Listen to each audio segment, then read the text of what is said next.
Hello, everyone, and welcome to another podcast from RSO. This is Ron Spomer, and I am back to read another adventure article or something I've been handed here. Tenting Tonight, the hunter's age-old shelter gives you a head start on outdoor adventure. Oh, an article about tent hunting, tent camping and hunting, and how much fun it is. Oh, gosh, this should be cool. This is another American Hunter piece from July of 2002. I wrote a lot for the American Hunter magazine, and still do, actually. I'm a field editor, have been for quite a few years. And, oh, this is cool. This is a letter to the editor. Well, I got to brag on this one, guys. It says, the Spomer Factor. Hey, here's a short note to let you know that your magazine has improved over the last year. It's great to keep up with all the activities of the NRA. I'm glad to see Ron Spomer as your field editor. I was on a desert mule deer hunt with Ron about 6 years ago, and it was certainly fun to have him in camp. Melvin Smokey. I won't give his last name in case somebody wants to go kick him. From Texas. Oh, Melvin, that's really nice. Thank you, sir. Oh, man. Hope they don't print any letters from the guys who were in camp with me who had something on the opposite side to say. I'm sure there are plenty of those out there. Oh, anyway, I don't remember if that Texas hunt involved a tent camp, but this article is going to be about the joys and advantages of tent camp hunting. And I suspect I'm going to probably talk about how to make those camps and what equipment one needs to do them. I had a canvas elk tent in camp for many years in the Idaho wilderness. So I used them for deer hunting as well. That's just really fun. But also nylon backpack tents and a lot of outfitter camp tents and such. So let's just find out what this article is all about from 2002. Tenting Tonight by Ron Spomer, field editor.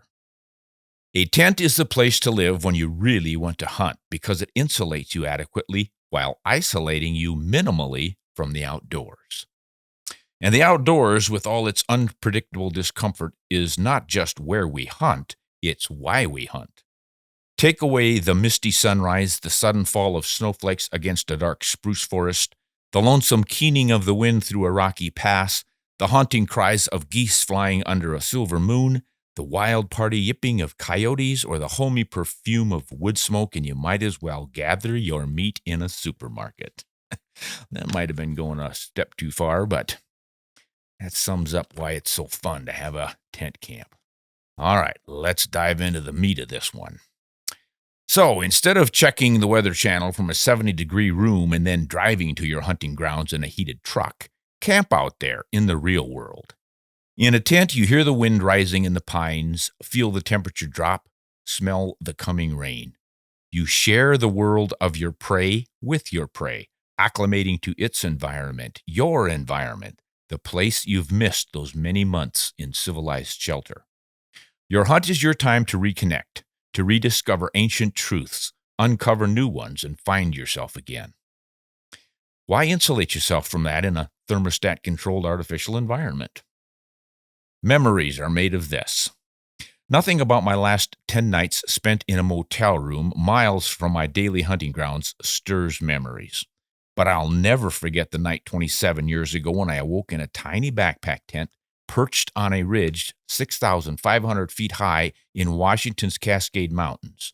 Silver moonlight glowed off the snowy shoulders of Glacier Peak, peeking through the rumbled tops of clouds blanketing the valleys far below. All around, the dark stone noises of lesser spires poked through the mists. The shadowy forms of a mule deer doe and two fawns bounded across the tundra meadow just beyond the tent door and disappeared into the clouds. Now, try finding that at Motel 6. I also remember the sheep hunt in the Alaska range when my guide and I awoke to a strange hush in our high tundra spike camp. Even the dancing alpine brook that had lulled us to sleep seemed subdued. We unzipped the tent door to a world of white.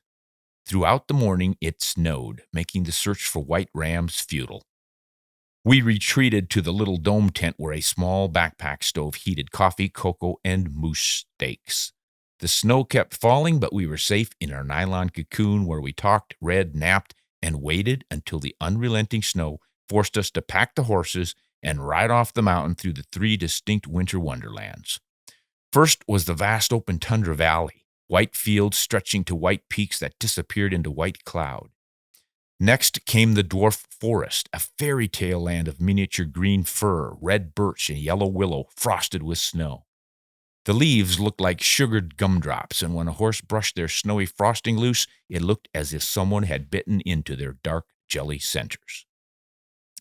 Finally, down in the broad valley, silver ribbons of glacial meltwater hissed and gurgled through a bumpy blanket of snow-covered gravel and boulders. Across the braided channels, at the edge of a spruce wood, 2 canvas tents glowed orange with lantern light, wood smoke waving a welcome from the cook tent chimney. Wolves howled mournfully deep in the forest, but we didn't mind. We were home. Character-building experiences. Most of us come to tenting as we do to hunting, young and full of romance, eager for the adventure of a nomadic lifestyle common to our ancient ancestors. From Sioux in buffalo hide teepees, Maasai in mud and thatch rondavels, Mongolians in skin yurts, and Europeans in caves, ours is a long history of camping. A genetic memory that compels little girls to play under blankets draped over kitchen chairs, and little boys to build stick and leave forts in the back lot. We are by nature campers. Just as swallows build mud nests and woodpeckers drill cavities, so humans instinctively build temporary shelter outdoors. It is important we do this before we are brainwashed by adults trained to the numbing luxuries of an indoor existence. Sad is the teenager who arrives at his or her first camp indignant over the demeaning inconvenience of sleeping on anything less than a queen-sized mattress. Pity the poor soul who complains of having to light a candle to find the outhouse. Celebrate the girl or boy who proudly and unbidden takes hatchet in hand to split kindling for the next morning's fire. Of course, few relish crawling from a toasty bag to kneel before a dead stove, but those who do more fully appreciate the glow that grows and crackles and roars. They feel a self-congratulatory smugness over their sacrifice, an accomplishment that is way out of proportion to a more significant event in their lives. Funny things are priorities. Camping accelerates character development in several areas. First, it puts humankind in perspective. We get just as cold, wet, and windblown as the birds and beasts. Second, it teaches responsibility to one's self and one's equipment. Wait to pitch the tent until finished with the first afternoon's hunt, and you'll be pounding steaks with a flashlight in your mouth. Or rain on your back. Third, camping leads us to the wisdom of patience. Wash before the water's fully heated, and you'll pucker. Fourth, camping teaches planning and thoroughness. Try starting a fire before laying a proper base of primer and kindling. All these things and more elevate tenting beyond merely a convenient way to access hunting grounds. Planning your tent camp. The most comfortable tents are the old-fashioned ones, the big canvas wall tents and teepees. They might weigh 100 pounds and require a small tribe to erect, but once they're up, they're worth it. Here is a shelter not only for sleeping, but also for sitting, cooking, eating at a table, cleaning rifles, drying clothes over a wood or oil-burning stove, and swapping lives by lantern light. Until you've done it, you can't appreciate how satisfying it is to sit inside a roomy tent with the flap open, watching rain fall, listening to it drum harmlessly overhead. More than one hunter has taken a deer or elk while looking over a rainy meadow from a tent door. Plan your tent camp properly, and you can even take a bath or shower. I enjoyed my first wall tent shower in Idaho's River of No Return Wilderness in 1986. While I was 17 miles from my car and 200 miles from home, I was within 100 yards of running water. All I had to do was fill a solar shower bag, hang it from a ridgepole over the front door, and stand under the soothing cascade. It wasn't the Hilton, but it felt every bit as good. My most luxurious camp shower transpired inside a teepee, of all places, during a pronghorn hunt with Backcountry Hunts and outfitter Steve Jones. Since Jones could drive to his New Mexico High Plains campsite, he pulled out all the stops, erecting a dining tent big enough to service Custer's cavalry, Tex-Mex chef Gil Turman turned out nightly feasts by raking coals around a half dozen cast iron Dutch ovens, cradling everything from beef, barbecued beans and potatoes to fruit cobblers and cake. 4 big teepees with cots set atop outdoor carpeting provided lodging for a dozen hunters.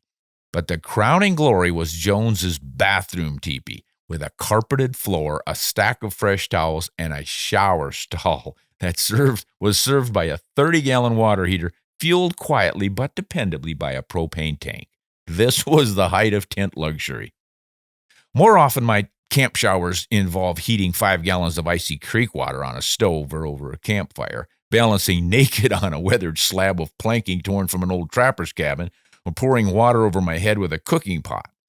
You'd be amazed how good a few cups of hot water feel after 5 days of climbing sheep mountains, or how quickly you can soap down, scrub, and rinse in a 45-degree, 10 miles an hour breeze. Well, that might not sound like fun. It's fun compared to dunking in a Montana mountain creek in mid-October. Whew, you soap down, you dive into rinse, with all natural biodegradable soap, of course. Focusing on baths may not be appropriate for assessing the charms of tent camps. Traditionally, the opportunity to skip the Saturday night scrub was considered one of the rewards of camp life. For some, it still is. But these are back-to-nature folks, often high-profile professionals who relish the rare opportunity to cut loose and go native. No razors, no deodorant, no soap, no foul for about 3 days. By the 5th day, when their tent mates begin complaining, they either borrow a few toiletries or get tossed bodily into a pond. Recent developments in scent-absorbing clothing offer an option for such olfactory offenders. As long as they keep their boots, pants, and jacket on and tightly secured all that fume escape points, they may be allowed to continue as part of the temporary social order. More obnoxious than body odor is snoring, the bane of many a perfect camp. Anthropologists theorize that tribalism began when silent sleepers banished their snoring kin. Why is it that the louder the snorer, the faster he falls asleep and the harder he is to waken? Just pronouncing the word pillow starts him roaring, slack-jawed, but igniting a 30-30 nearby won't interrupt his discordant symphony. I've been known to drag my cot 300 yards from camp to escape world-class snorers. Bracing for boo-boo. Personally, I'd rather be kept up all night by bears or the threat of bears than by obnoxious snoring hunting partners. There's a bit of novelty and adventure in a marauding bear and a hint of danger. The only danger associated with snoring is that someone will finally lose control and strangle the offender. I don't want to diminish the deadly potential of a camp-raiding bear, but I'll confess to falling asleep while under attack by one. It was a medium-sized blackie that entered camp in late afternoon, shortly after I did, but shambled off when I shouted and beat the pans as instructed by all the proper government authorities. Bear season was open, but I didn't have a tag. I cleaned all traces of food from the cooking gear in a fire pit after supper, and then I went to take a scrub of my hands and face before retiring. Well, there, pacing the far shore, was my furry friend. After humping a 40-pound pack up and down Idaho's Rocky Mountains all day, I was in no mood for nocturnal visitors, so I hung my pack high, built up the fire, urinated to mark my territorial boundaries, and I crawled into the tent with a .357 Magnum. Of course, just as I was slipping into dreamland, Boo-Boo snuffled in. "Hoo-ha! Get out of here!" He glumped out. I drifted away, and he drifted back. "Yeah, get out of here, bear!" The last thing I remembered was a distinct shuffling, a snuffling sound, and then I fell asleep. The next morning, I was still in one piece, and my pack was still swinging from the high branches. But the plastic water bottle I'd left near the fire had 4 canine tooth punctures in it. You know what they say about sleeping well after a hard day of hunting? It's true. I never heard a crunch. Attention to detail. Camp life doesn't always go smoothly, especially when you don't prepare properly. Once, deep in the Clearwater Mountains, I rolled out the backpack tent to discover all of its poles missing. 2 years before, we'd forgotten a center pole. The tent stood okay without it until the afternoon it snowed when we were out elk hunting. We returned to find our home collapsed under its load of white. There was the night we lay on our backs listening to the wood stove crackle and ping while pretty little orange stars popped through our canvas roof. Someone had forgotten to put the spark arrestor on the stovepipe. But when freestanding dome tents became popular, we returned to camp to find ours missing. Since it hadn't required stakes and guy lines to erect, we hadn't used any. Now, when the wind kicked up, that tent rolled across the meadow like a giant tumbleweed, settled into a creek where we could just see its green cap above the surface. Then there was the night my brother kept finding the tent flap flapping in the icy breeze, so he tied it extra securely with a special knot. Within the hour, everyone awakened to the frantic scrapings of fingernails against canvas. It wasn't a bear trying to get in. It was a frantic hunter with a virulent case of Montezuma's revenge trying to get out. He belly crawled under the flap to seek relief. There are more stories. Every camper has them. The flood that washed the tent away, the mule that nosed into the cook tent and ate the potatoes, the zipper that froze shut from the outside. Momentary inconveniences, one and all, which only add to the joys of hunting from a tent camp. Months, years, decades later, when the guns are cleaned and oiled, the stakes cut and wrapped in the snow deep on the mountains, hunters will gather and recount their adventures. At the core of the best of them, there will be a tent. Yeah, there were some adventures, and by golly, we're not finished yet. I've had quite a few new tent adventures since that was written, 20-some years ago? So yeah, if you really want to milk a hunt and really have an adventure, consider taking a tent. Stay away from the RVs and all those convenient features. I mean, they're great too. Don't get me wrong, but boy, for the full experience, just being out there in a tent with all that goes with it is an essential part of the hunting heritage. I definitely recommend it, whether it's a nylon tent or a big canvas tent or a teepee. They're all fun, and they keep you so close to the action. You see and hear so much more out there that you don't if you have to go back to even a cabin, let alone into town. That really takes the edge off of it for me if I have to go back to civilization when I'm hunting. So, yeah, and I think anyone can stand 3 to 5 days in a tent, if not 2 weeks, which most of us have done, have been out there for a while. Say, to get started in that kind of a tenting adventure, don't just buy the tent and then go out on your hunt and try to tent camp. You've got to practice beforehand. Get all that equipment out and learn how to use it. I usually set up new tents in the backyard a few times so I get used to doing it. But I'll also break out new stoves and lanterns and all the accoutrements that go along with tent camping and use them enough to get comfortable. Because once you get out there, you might be facing snow or rain to set camp up. You'll want to get it up in a hurry, and then you'll be comfortable. And also, you're going to be eager to hunt, so you don't want to spend a lot of time reading directions on how to start a stove or put up a tent. Get that stuff done ahead of time, and you will be ready to enjoy your camp and your adventure and your hunt. This is Ron Spomer. Thanks for tuning in.